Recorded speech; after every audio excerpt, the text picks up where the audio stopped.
my friends. I am back with another candle review for you today. It has been a couple of weeks since I have filmed one of these, and I've got a little bit of a filming location change today.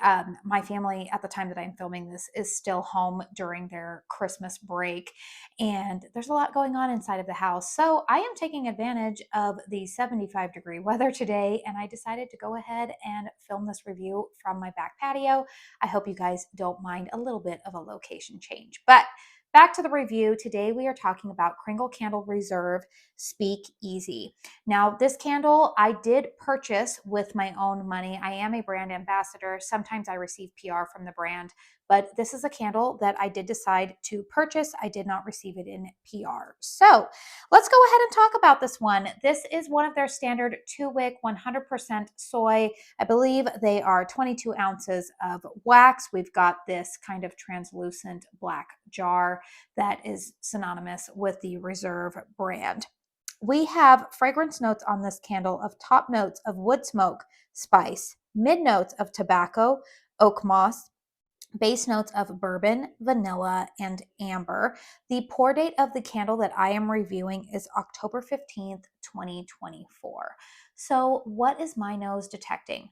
All right, you guys, on paper, this is a candle that sounds right up my alley. In fact, when I saw the fragrance notes listed, or when they kind of teased this launch way back in mid-October, I thought, oh, for sure, I'm going to love that fragrance. And while I do like it, it is not really what I was expecting. My nose definitely detects some of that tobacco. I think the note that's throwing it off for me a little bit personally is the oak moss listed in those mid notes.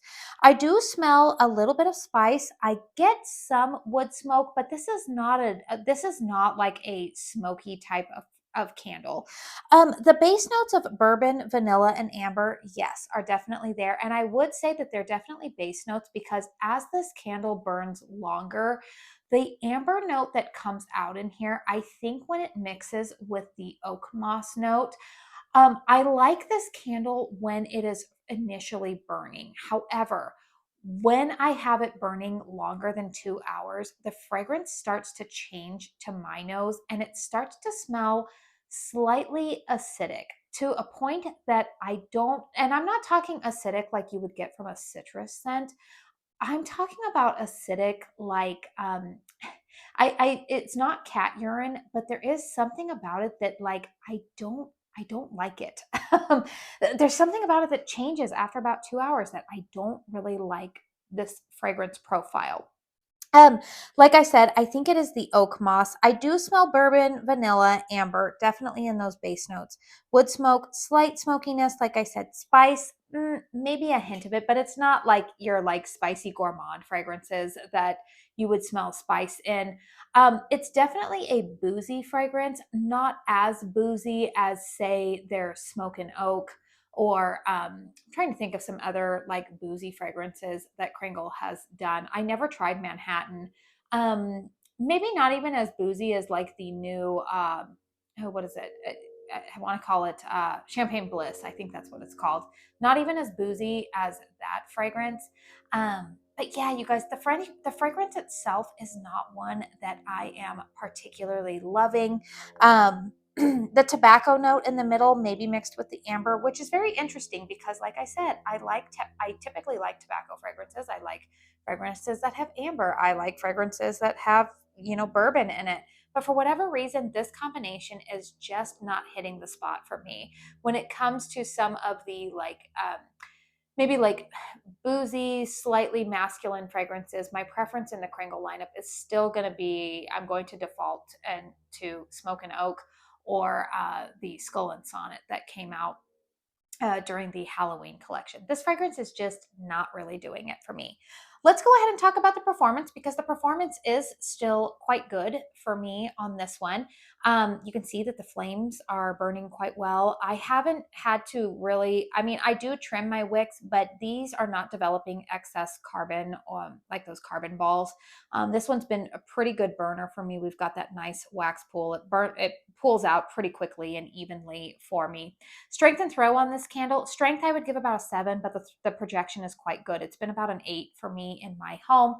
It throws all throughout the open concept living room, into the kitchen. If you are new to my channel, I do always list in the description box down below the layout of my home, environmental factors, size, whether or not there's high ceilings, low ceilings, temperature, all that kind of stuff can factor into a candle's performance. So if you're ever curious about it or you're not familiar with that with my home in comparison to yours, please feel free to check that out. But the performance is very, very good. I just wish that the fragrance was what I would enjoy a little bit more. Like I said, there's something in here that is just not hitting my nose right. My suspicion is that it is the oak moss note mixed with a little bit of that amber and tobacco. It definitely smells to me like, I think Speakeasy is a good name for it. It does smell slightly boozy. It does smell like something that you would maybe think of in a 1920s Speakeasy. But to me, I think I prefer more of the James Bond, old world academia. This to me, there's, like I said, just a note in there that is not sitting so well with me. So unfortunately, I feel like this fragrance I can give one thumb up in terms of the performance, but the fragrance itself is not one that I love. Don't be surprised to see if I declutter this candle this month. It's just one that I'm not really loving, and I feel like it needs to find probably a better home. I'm sure somebody else will love it a lot more than me. That's the great thing about fragrance, is that it's very individual and subjective, and what one person may not enjoy, another person may absolutely love. So I plan to actually bring this candle with me to, I'm actually, the day that I'm filming this, planning to attend a New Year's Eve party, and I think I'm going to go ahead and see if anybody there, if I have any takers. I'm sure I will have at least one. So let me know in the comment box down below if you have burned this candle, what your thoughts are on it. I do have a discount code with Kringle if you want to purchase from them, maybe this candle or another reserve fragrance. I don't know, maybe my description of this sounds right up your alley. But if you want to purchase from Kringle, my discount code with them is Katie15. It should save you 15% off of your full priced purchase. Usually doesn't apply to sale items, but you can go ahead and try it out if you would like. But yeah, I'd love your feedback in the comment box down below. If you have tried this one, what are you picking up? Do you guys smell some of the fragrance notes that I am talking about in this one? Maybe were you excited about this, or did it not meet your standards? I would be curious to know. Please hit thumbs up if you found this video helpful. Consider subscribing to my channel if you are new. You're hearing a lot of ums and whatnot because I haven't done this in quite some time, so I'm a little bit rusty. Give me some grace. Give me some grace here in the beginning of 2025. I'll get back into this. But yeah, you guys, I do want to say thank you so very, very much for spending your time here with me today. And until my next one, I hope you all go out and have a very blessed day. Bye.